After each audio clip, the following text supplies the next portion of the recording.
اب میں اس کی وضاحت کروں. میں پھر کہہ رہا ہوں کوئی دیوبندی مذہب نہیں ہے. اب یہ بات نہیں کر سکتے نا، یہ کوئی جھنگوی مذہب نہیں ہے. اب میں اس کی وضاحت کر دوں. دیوبندی مذہب نہیں ہے، دیوبندی ہماری نسبت ہے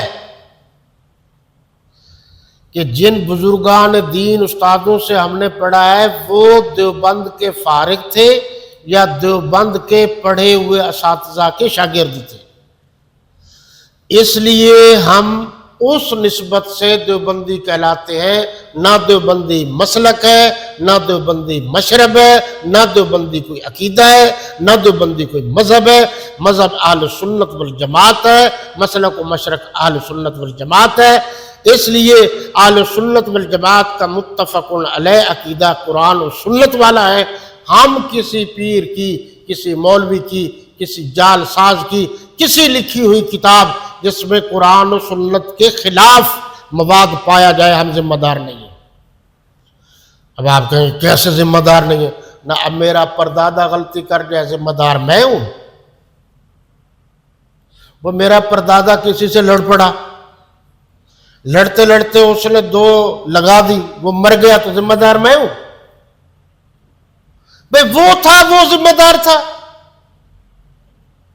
اس لیے جو لوگ سمجھتے ہیں دیوبندی مذہب ہے وہ خود ہی بے وقوف ہے. دیوبندی کوئی مذہب نہیں. دیوبندی نسبت ہے بزرگوں کی طرف. مہروی نسبت ہے، مذہب نہیں ہے.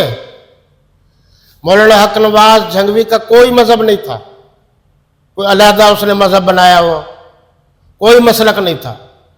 اور اس کا مسلک اہل سنت والجماعت تھا، مشرب اہل سنت والجماعت تھا.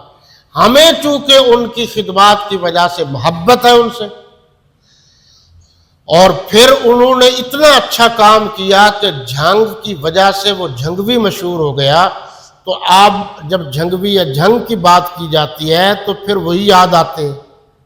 تو اس لیے ہمیں ان سے محبت تو ہے، پیار تو ہے، لیکن جھنگوی مذہب نہیں ہے. اچھی طرح سن لو، جھنگوی کوئی سپیشل عقیدہ نہیں ہے، جھنگوی کوئی مسلک یا مشرب نہیں ہے. صحابہ کرام و اہل بیت اعظام کے غلام پہلے بھی تھے، اب بھی ہیں اور قیامت تک رہیں گے.